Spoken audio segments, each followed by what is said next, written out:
After almost 2 years of Vince McMahon taking a beating in an industry that was once known as his, having to hear rival Eric Bischoff constantly brag about dominating his company, that was the night.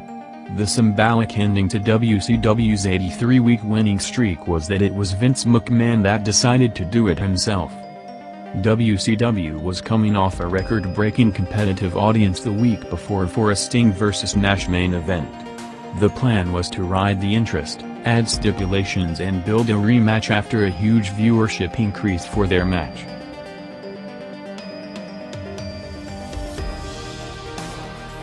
Raw started with Austin calling out McMahon to the ring, demanding a decision. The easy way was he agrees to wrestle him tonight for the title. The hard way was Austin going to find him anywhere in the building throughout the show. Vince said that he's going to give an answer in 30 minutes, in an attempt to keep viewers waiting and draw another big quarter rating. McMahon officially agreed for the match 2 segments later, starting one of the best hypes for a match in wrestling television history. Almost in every single segment of the night you could see Vince's preparation, leading to a series of segments where Shane McMahon in one of his first appearances as a TV character, along with JR trying to convince McMahon to change his mind. One of the highlights was the brilliant interaction with Patterson and Briscoe, pushing McMahon to beat Austin, and teaching him wrestling holds. Raw's other 2 big storylines of the night was Rock as the new leader of the nation continuing his feud with Farouk, along with Taker and Kane building to the first ever Inferno match.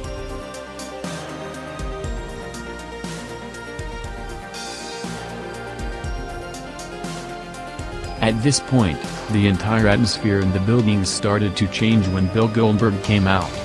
Continuing the fastest rise in history, the arenas were full of Goldberg signs all over. His pops rivaled anyone, his merchandise was flying. 6 months into his career, Goldberg was a megastar in the making. WCW also promoted Bret Hart's sit-down interview throughout the show, talking about his first months in the company and plans for the future, setting up teaming with Sting.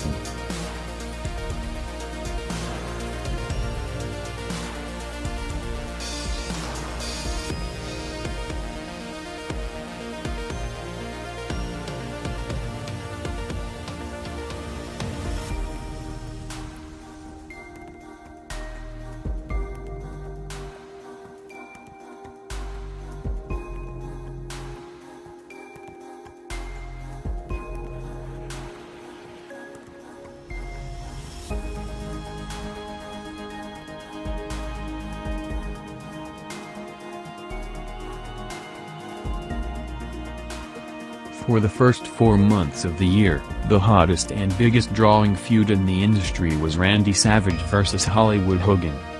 With Savage selling an injury from the week before, both him and Hogan's TV time on this show was limited, which might have played a part in the ratings.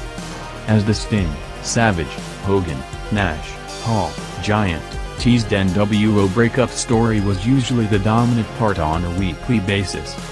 After an hour and a half of one of the best promoted main events in history, Austin and McMahon were in the ring face to face. JR was constantly telling viewers that the match can happen at any minute throughout the show, along with counting commercial breaks left in the broadcast. WWF didn't deliver the match, which turned into more of a segment building the upcoming program between Austin and Foley. When numbers came out the next day, it was time. The Austin vs. McMahon confrontation drew a 6.0 rating, the highest quarter in Monday Night War's history at that point in time, breaking the record set just last week with Sting vs. Nash. Both companies now knowing that a record audience is there for the right attraction, with interest level rising on a weekly basis.